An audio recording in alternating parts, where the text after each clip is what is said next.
It's about the restoration of our republic. We want to educate, encourage, enable the power.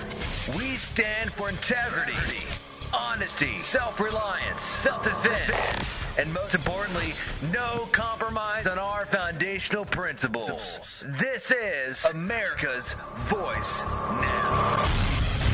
Find America's Voice Now on Facebook and at americasvoicenow.org. Here's Michael Evans. All right. We're back. Sorry, but commercials are what they are. Okay. So let's take into account where we are in segment 2. You know, the NSA scandal and the revelations of what they're doing in and to America have really changed the nature of the globe's viewpoint of data. There are a couple of stories out that you need to understand. One, there was a new story published in the New York Times by James Rison and Laura Poitras. Now, Laura is the one who worked with Greenwald on the original expose on the NSA. And the NSA, since 2010, so now this is all during the Obama administration, right, has been exploiting huge collections of data and creating these sophisticated graphs that show American social connections that can identify their associates, their locations at certain times, even who their traveling companions are, and other personal information. Now, guys, this is really over the top. Back in 2010, the agency began allowing the analysis of phone call and email logs to examine Americans' networks of associations. See, this is not about terrorism anymore, folks. This is now all about gathering information on Americans and building dossiers so that enemy lists can be culled from there.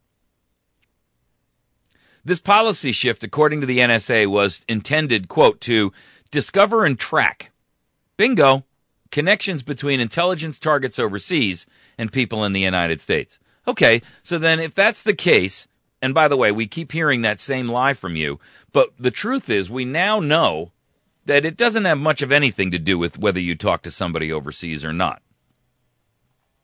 Because, again, if you follow the article which I wrote and published up on americasvoicenow.org, you'll know that under the 6 degrees of separation rule that the NSA follows, if you communicate with someone who does communicate with someone overseas, then you're targeted and they can have the opportunity to capture and record all of your information as well.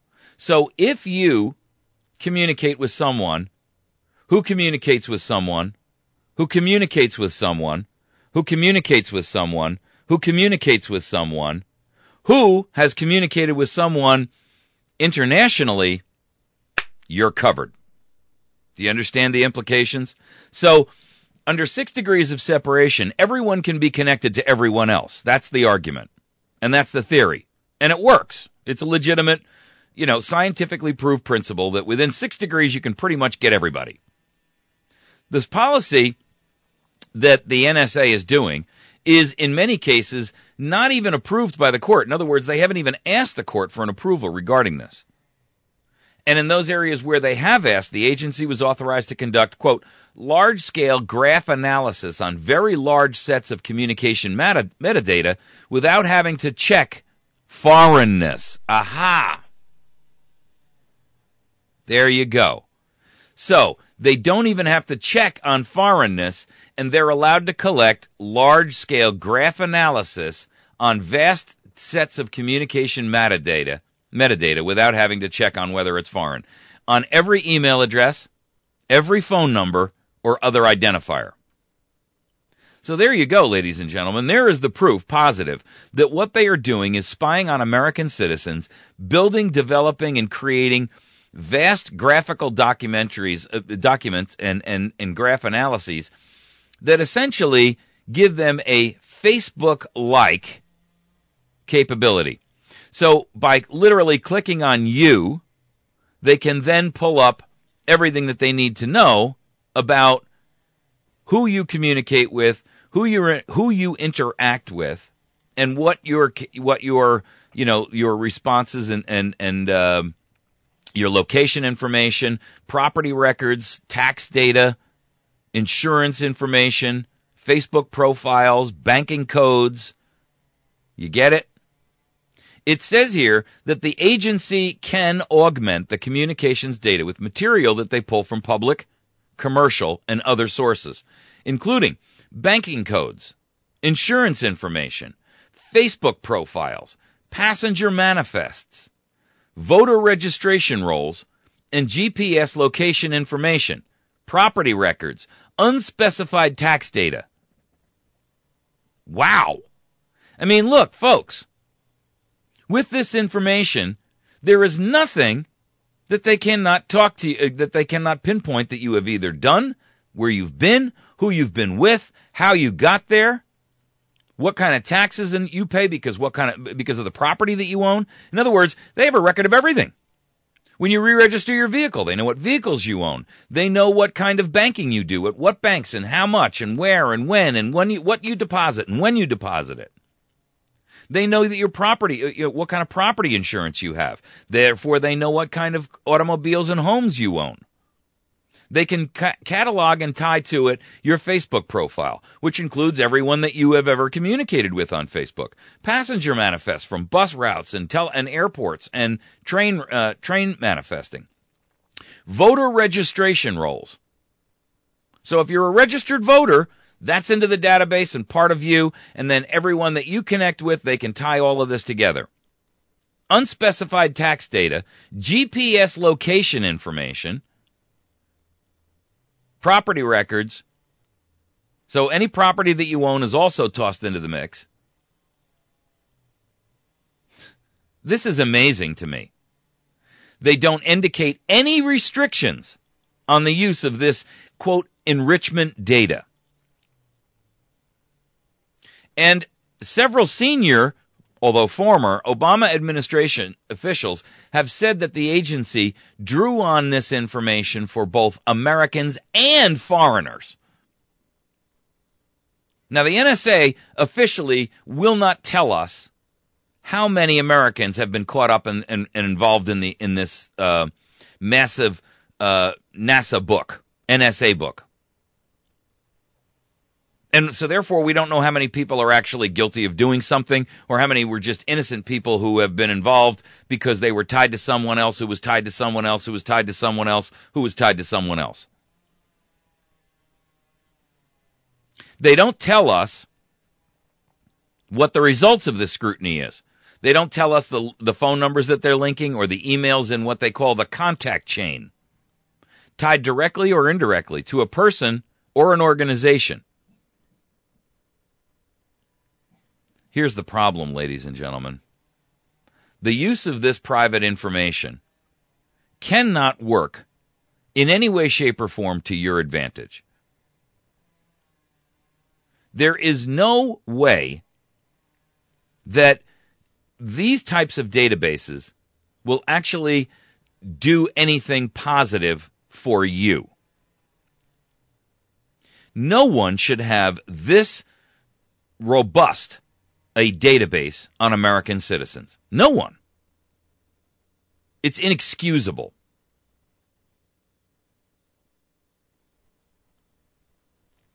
You see, the real problem here is that this is bound to be used inappropriately. There is just nothing that can be positive that will come out of this kind of massive collection and database building. If you can find one example, I've put this challenge out there before, and it's an open challenge, and I've not gotten a single response to this question.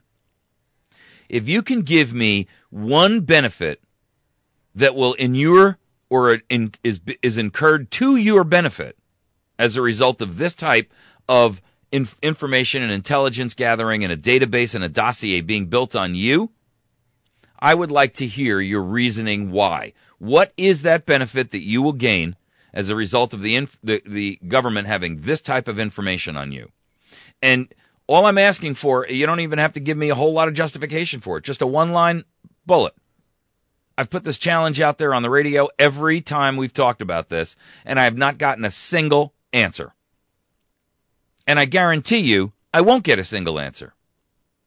Well, I won't guarantee it, because there's no way. I mean, somebody may come up with some kind of a convoluted theory, but I mean, the truth is very simple, people. These revelations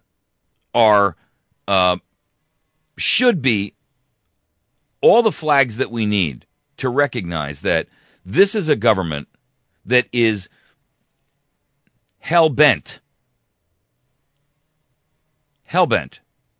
on oppressing you, because there is no valuable, legitimate, or conceivable reason why this is in your benefit. Nothing good can come from this. You know, you remember the old adage when you were a kid, 2 wrongs don't make a right? That actions that are done with evil intent can never lead to good. And I throw this out there as the prime example. This is the perfect example of that old wives' tale, if you will, or whatever you want to call it, old analogy.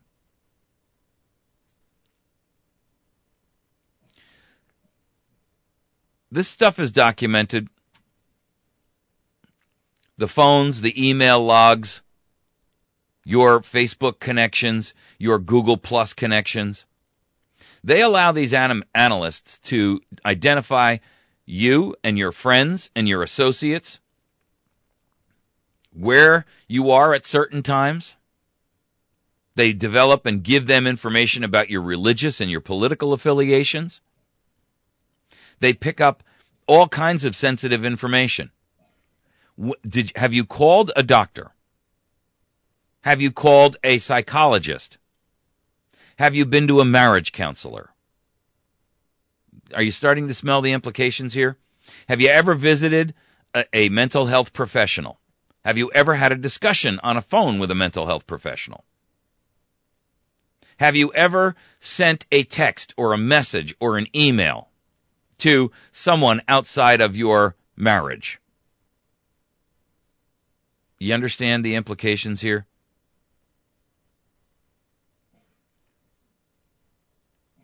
You see, Oren Kerr, he's a law professor at George Washington University. He says, metadata can be very revealing. Knowing things like the number someone just dialed, or the location that a person's cell phone is of a person's cell phone, allows them to assemble a picture of what someone is up to. It's the digital equivalent of tailing a suspect. Now, let's just understand the importance of that phrase. It's the digital equivalent of tailing a suspect. What exactly is it that they suspect you of? There's no probable cause. So what exactly is it that they suspect you of?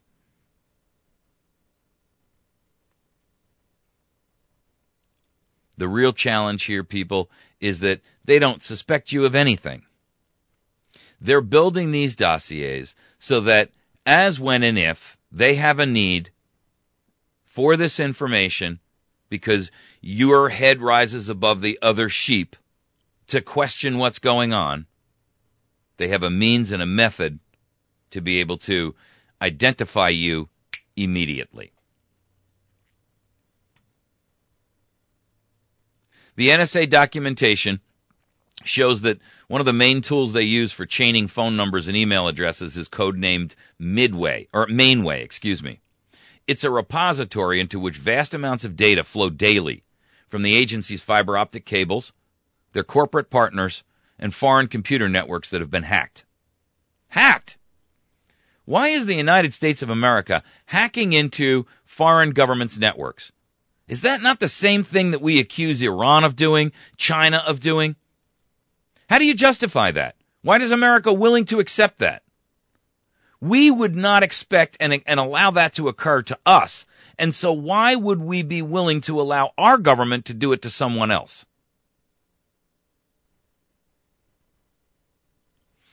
Back in 2011, this Project Mainway was taking in 700 million phone records per day.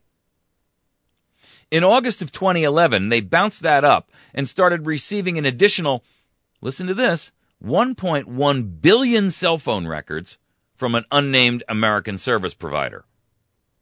Well, let's see. There's only two, so it's either AT&T or Verizon.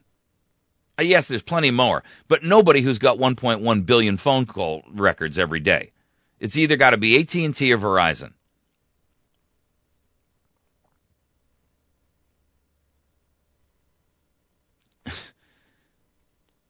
The agency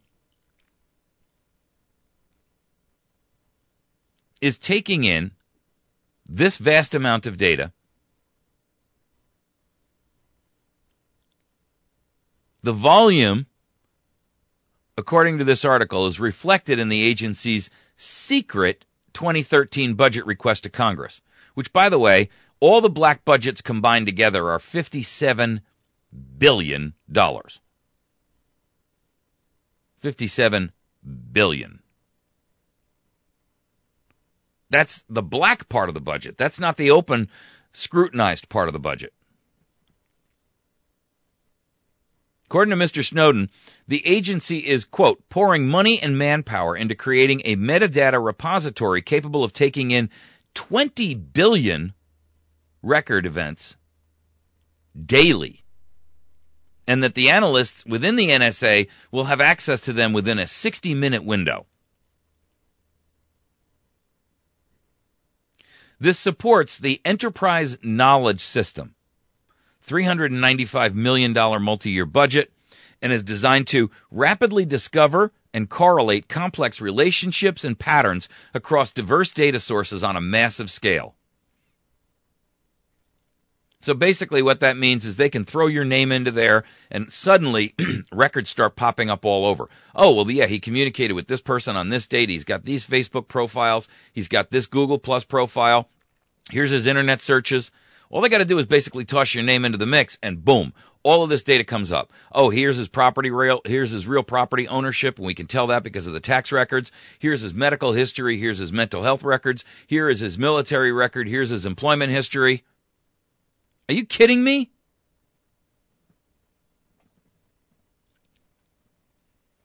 There's a top secret document revealed which is called Better Person-Centric Analysis. And it describes how the agency looks for 94 different, quote, entity types.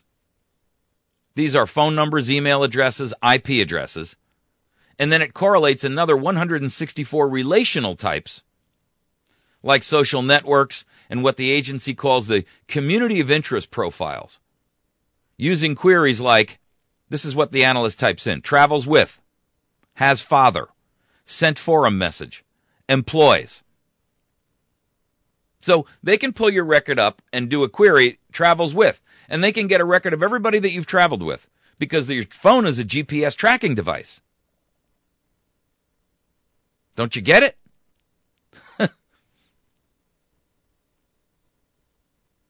I got to tell you, folks, this enrichment process contains location-based services, including GPS and TomTom, online social networks, billing records, and bank codes for transactions in the United States and any overseas. Now, the Senate Intelligence Committee held a hearing on Thursday. General Alexander was asked if the agency collected or planned to collect bulk records about Americans' locations based on cell phone tower data. He replied that it was not doing so as part of the call log program authorized by the Patriot Act, but said a fuller response would be given to the senators in classified form. What that tells you is that they're already doing it. It is an admission of guilt. If they're going to submit it in a classified form, that means that you're not entitled to see it because it's going to give away the secret of what and how they're doing.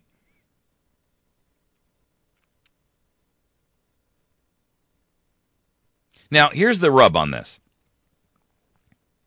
In a memo that was released, after a court ruling narrowed the scope of the agency's collection, and here's where it comes where I'm telling you that they're utilizing all of this information to build dossiers on you. The data in question was, quote, now this is in one of their written memos, being buffered for possible ingest, end quote, at a later date. So, being buffered for possible ingest. Now, here's what you need to know.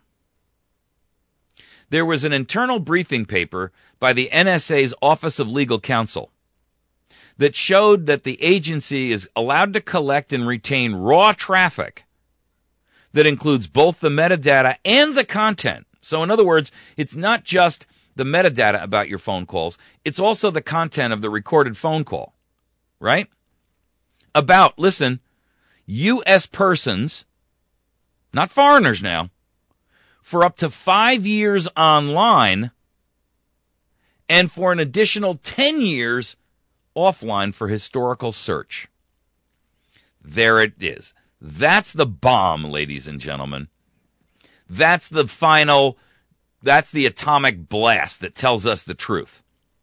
They have, under their own determination of the law, defined it to say that they're allowed to collect and retain raw traffic that includes both the metadata, that's the information about who you called and when you called and where they were and where you were, etc., and also the content. So now they can have the storage of the actual phone call for up to 5 years online and an additional 10 years offline for what? Historical searching.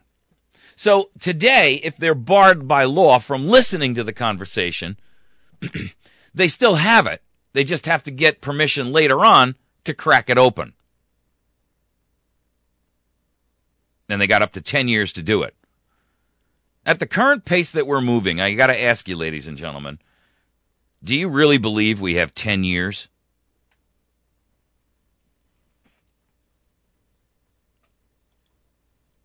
Do you really believe we have 10 years left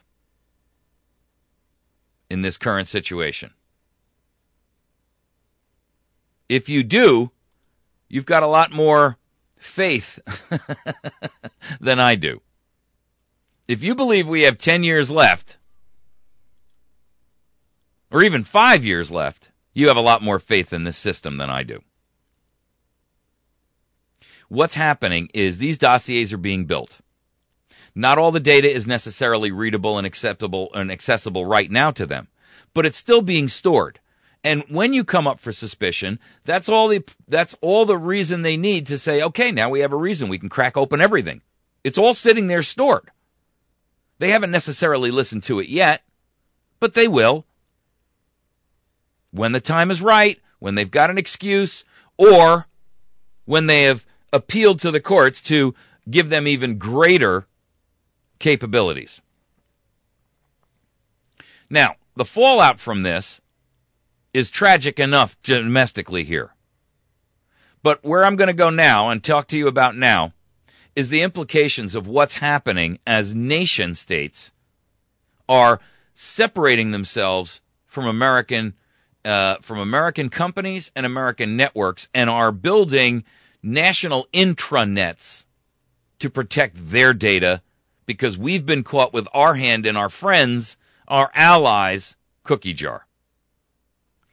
We've been caught with our hand in the cookie jar of our friends.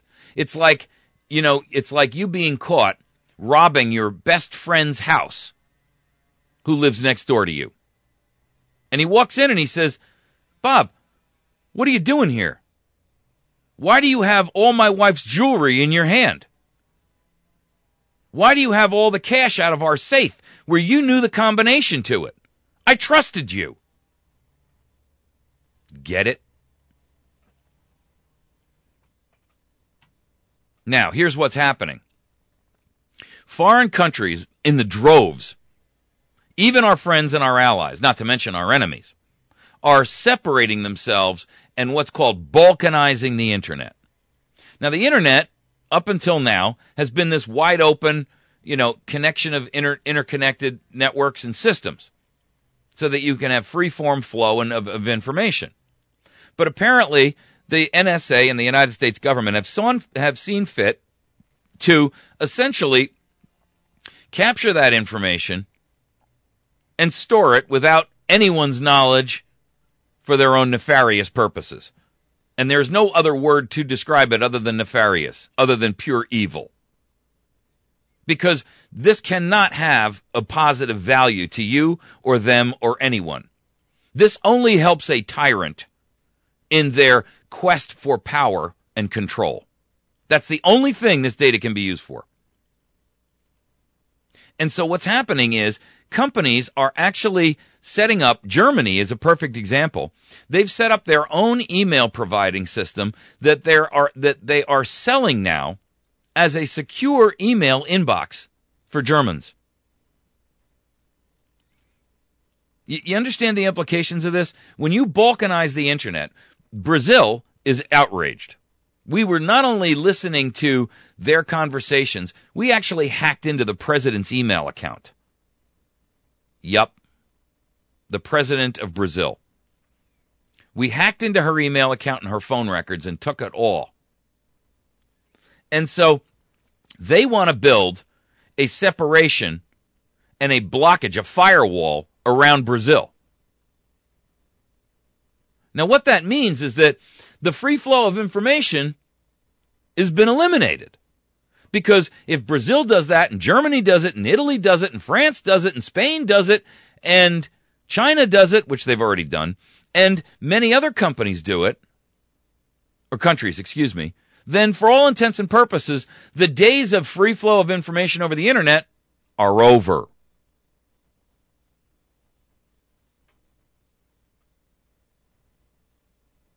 They're separating on top of that from companies like Microsoft and Google because the NSA has already corrupted those companies and has free and open access to everything that transports across their networks. Countries are competing to be the new Cayman Islands of data privacy, says Daniel Castro. Here's the problem with that.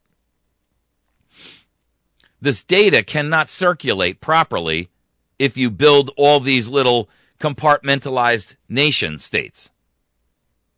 Europe is calling for a Euro cloud, which will be secured and blocked down from the United States. So you can forget ever getting information that comes out of Spain, France, Italy, Germany, Serbia, Yugoslavia, Romania, Norway, Finland.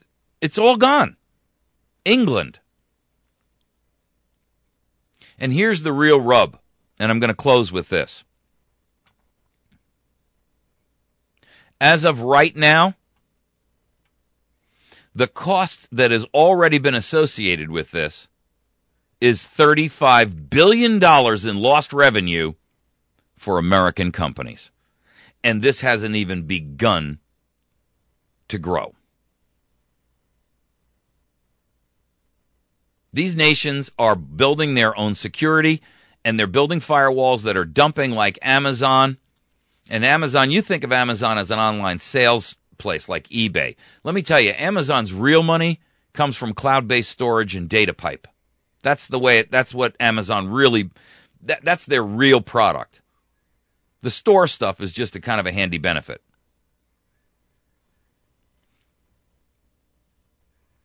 Here's the problem, ladies and gentlemen. When you're talking about the loss of American revenue, our nation has created such paranoia in our friends, our neighbors, our allies, and in our enemies that those countries are securing themselves and separating themselves from doing business with U.S. companies. And that hurts all of us. When we pull $35 billion of revenue out of our revenue stream, that is a major implication.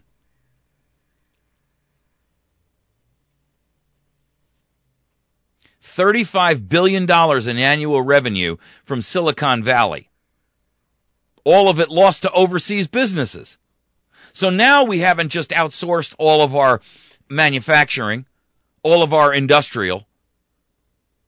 Now we're outsourcing by force our data. I can't think of anything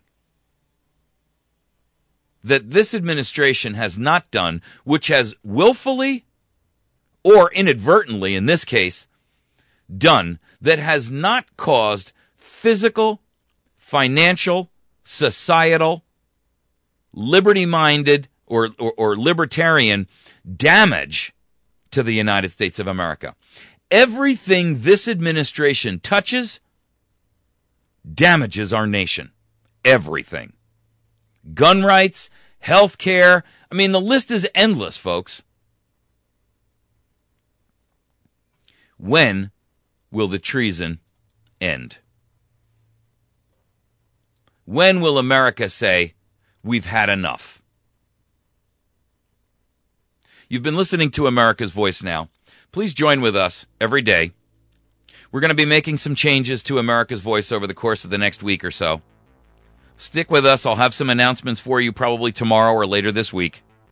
There are some major changes that are happening. I want to keep you informed about what they are. You can find us on the web by going to americasvoicenow.org. You can also find us by going to our Facebook page at facebook.com/America's Voice Now.